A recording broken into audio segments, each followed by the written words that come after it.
네, 여러분 안녕하십니까? 저 명지대학교 이영gun 교수입니다.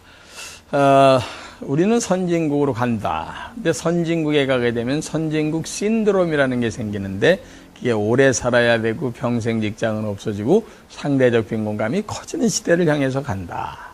따라서 그거를 준비하기 위해서는 뭔가 평생 직업을 가질 수 있는, 그래서 지금부터라도 미래를 준비하는 슬기로움이 있어야 된다라고 제가 누누이 강조하고 있죠. 오늘은 여러분들 여러 가지 제안들 중에서 제가 미래 직업군 중에 선진국에서 상당히 많이 뜨고 한국에 요즘에 들어와서 말도 많고 탈도 많은 네트워크 마케팅에 대한 거를 잠깐 정리를 해드리겠습니다. 네트워크 마케팅은 원래는 다단계다 이렇게들 얘기하고 있는데, 사실 이게요, 정확하게 이해를 못해서 많은 사람이 불법 피라미드나 불법 다단계랑 정통 네트워크를 혼용하고 쓰고 있어서 제가 이런 게 여러분들에게 잘 판단할 수 있는 근거들을 공인으로서 드려야 될 것 같아서 미래를 준비하는 대안으로서 왜 서양에서 네트워크 마케팅이 그렇게 많이 붐을 일으키고 있었던가 하는 것을 설명드리려고 합니다. 네트워크 마케팅이라는 것은 한 소비자가 자기의 물건을 잘 써보고요, 야, 이거 굉장히 좋네 라고 생각을 하면서 주변 사람들에게 소개를 하고 그 사람이 그 물건을 쓰면서 소개받은 거에 대한 일정한 수당을 회사로부터 받는 권리 수입을 성취하는 그런 사업을 얘기합니다. 사실은요, 가장 이 세상을 살아가는 데 있어서 좋은 직업은요, 돈 없이, 점포가 없이, 그리고 하고 있는 일을 계속하면서 사이드 잡, 더블 잡으로 천천히 하고요. 그리고 이게 시간이 갈수록 평생 할 수 있으면서 무언가 시스템적인 사업으로 자기 나름대로 끝없이 이렇게 펼쳐져 갈 수 있는 것이 있다면 가장 좋을 겁니다. 이 세상의 직업은 크게 나눠서요, 하나는 물통 사업이 있고요, 물통적인 직업이 있고, 하나는 시스템적인 사업이 있는데요, 물통 사업이라는 건 이런 겁니다. 일하는 사람이 물통을 들고 우물가에 가서 물을 한 바켓을 이렇게 바스켓을 딱 떠가지고요, 가져와서 10,000원씩을 받는 이런 일들을 하는 것을 우리는 물통 사업이다 이렇게 얘기하죠. 대한민국에 있는 모든 직업의 99%가 다 물통 사업군에 들어가 있는 직업들입니다. 자, 이영gun 교수도 학교에 다니면서 강의하고 또 밖에 나가서 강의하면서 받는 수입은 전부 물통 사업입니다. 이영gun이라는 사람이 만약에 지구상에 없거나 또는 다쳐서 몇 달을 쉬게 되면 일정 기간 동안 지난 다음에는 물통을 들고 올 수 없기 때문에 돈이 들어오지 않습니다. 그런데 한 70년 전에 미국에서 기가 막히게 머리 좋은 사람이 시스템적인 사업이라는 걸 창안해 난 겁니다. 아주 쉽게 말씀드리면 저기 물을 가지고 있는 우물이 있는데 일반 사람은 물통을 가져가서 물을 길어다 파는데 한 사람이 희한하게 남들 다 노는 시간에 천천히 저쪽에서부터 여기까지 땅을 파고 있는 거예요. 사람들이 다 손가락질을 했어요. 이 사람아, 노는 날 놀어. 뭐 그런 짓 하고 그래. 그랬더니 이 사람이 말없이 묵묵히, 어떤 사람은 실력에 따라 6개월, 1년, 2년이 걸리면서 나름대로 저쪽에서부터 여기까지 쭉 땅을 파더니 거기다가 수도관을 묻기 시작했다고 생각해 보십시오. 수도관이 완전히 수도꼭지까지 연결된 날 주변에 있는 사람들한테 수도꼭지를 탁 틀으면서 하는 얘기가, 여기서 나오는 물을 봐라. 졸졸졸졸졸 계속 나온다. 내가 6개월 동안 두루누워 있어도 물이 나온다. 이렇게 물을 계속해서 받아들일 수 있는 사업을 시스템적인 사업이다 이렇게 얘기합니다. 사실은요, 우리가 권리 수입이라는 걸 갖는 경우가 있죠. 제가 만약에 책을 지금 35권 썼습니다만 책을 써서 나오는 인쇄 수입, 또는 우리 태진아 씨가 노래를 잘 불러서 노래방에서 그 사람 노래 하나 나갈 때마다 아마 50원씩 가져갈걸요.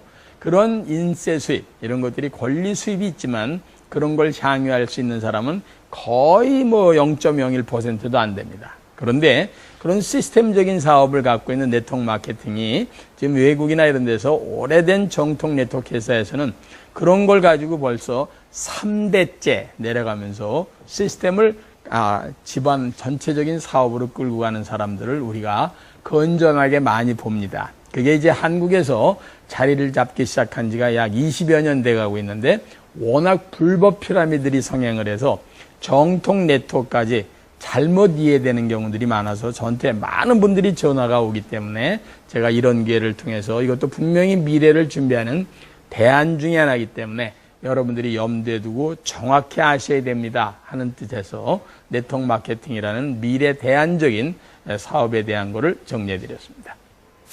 제가 30 몇 년 전에 미국에서 처음 공부할 때 제가 도대체 이해 못했던 게 하나 있습니다. 그 당시에 TV를 보다가 TV 홈쇼핑이라는 걸 봤는데 전 도대체 이해가 안 갔습니다. 어떻게 텔레비를 보고 물건을 사냐? 특히 옷 같은 거 입어보지도 않고 만져보지도 않고 사는 미국 사람이 도대체 이해가 안 됐습니다.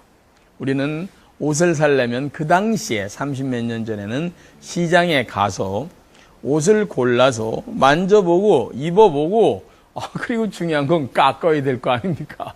근데 깎지도 않고 물건값을 낸다라는 게 후진국에서 살다간 이영곤이라는 사람의 눈에는 도대체 이해가 안 됐던 시절이 있었습니다. 근데 요즘에 TV 홈쇼핑은 여러 개 회사가 전부 1조 이상의 매출을 올리고 있는 거 아시죠? 그게 바로 엄청난 유통구조의 혁명 중에 하나입니다. 두 번째, 인터넷 쇼핑몰이라는 거 있습니다. 처음에 그거 나왔을 때 저 거의 안 샀습니다. 왜요? 못 믿겠더라고요. 지금 뭐 가서 고른 물건도 제대로 어떤 데는 사기치는 사람이 많은데 인터넷에 들어가서 물건을 산다는 게 믿어집니까? 그런데 요즘에 인터넷 쇼핑몰 전체에서 파는 물건이 자그마치 이마트나 홈플러스나 이런 데서 팔리는 물건보다 훨씬 많습니다. 여러분, 인터넷 쇼핑몰은 엄청난 사회적인 유통구조의 변혁입니다. 미국에서 처음으로 월마트라는 게 디스카운트 스토어, 할인점을 개장했을 때 많은 사람이 거기에 창업자인 샘 월튼을 보고 미친 사람이라고 그랬습니다. 어떻게 중간의 유통구조를 전부 부시고 네가 미국에서 가장 싸게 판다고 나서느냐, 미쳤어? 이럴 때 샘 월튼이 조용히 시작을 해서 전 세계에서 최고의 부자가 빌 게이츠 전에 샘 월튼이 됐습니다. 여러분, 유통구조의 혁명이라는 것은요, 우리 눈으로 보지 않았다고 그래서 이런 것은 없겠지 이렇게 생각하시면 아주 큰 코 다칩니다. 그 중에 하나가 바로 유통구조의 큰 혁명 중에 하나가 바로 네트워크 마케팅입니다. 지금요, 미국에서 A라는 회사, 여러분 잘 아시는 회사의 전 회장은 미국 상공회의소 회장을 역임했습니다. 미국이라는 나라에서 그런 회사의 회장이 당당히 상공회의소 회장이 된다는 건 바로 바른 회사라는 걸 인정하는 겁니다. 그런데 지금 현재 전 세계를 휩쓸고 있는 게 우리나라에 들어와서 매출액이 거의 2조가 넘습니다. 그런데 아직도 많은 사람들이 네트워크 마케팅을 희한하게 유통구조의 혁명이라고 인식하지 않는 건 제가 30 몇 년 전에 미국에서 TV 홈쇼핑을 보면서 에이 말이 되나? 라고 얘기하는 것과 똑같은 실수를 범하고 있을 가능성이 있다는 뜻입니다. 저는 어느 회사의 편도 아니고 미래를 준비하시거나 쳐다보시는 분이 반드시 잃지 말아야 될 것이 하나가 바로 균형 감각이라는 겁니다. 나쁜 회사도 있지만 틀림없이 이 방향이 어느 쪽으로 가고 있는 유통구조의 혁명이다 하는 것들에 대한 것을 인식하실 필요가 있습니다. 저보러 얘기하라고 그러면 앞으로 TV 홈쇼핑, 인터넷 쇼핑몰, 그 다음에 네트워크 마케팅은 전체 한국의 유통구조의 엄청난 변화를 가지고 오게 될 겁니다. 거기다 아시겠지만 인터넷이 발달하고 스마트폰까지 발달해서 그들이 인터넷 쇼핑몰하고까지 연결되면서 이건 엄청난 속도로 파생 효과를 가져오고 있다는 걸 절대로 잊지 마시고 전체적인 미래를 조명하실 때 여러분이 염두에 두시고 정확히 이해하셔야 될 분야이기 때문에 오늘 다시 한번 정리해 드리는 겁니다. 한국의 미래가 앞으로 유통의 혁명이 상당히 많이 일어납니다. 그때 가장 근본적인 건 생산자로부터 소비자까지의 중간 유통구조가 대폭 없어지면서 바로 다이렉트 마케팅, 소위 말해서 직접 판매에 해당되는 것들이 엄청나게 커질 것이다 하는 것을 반드시 인식하시면서 그런 계통에 여러분들이 무엇을 하실 수 있는가 하는 것들을 염두에 두시는 것이 도움이 되실 겁니다.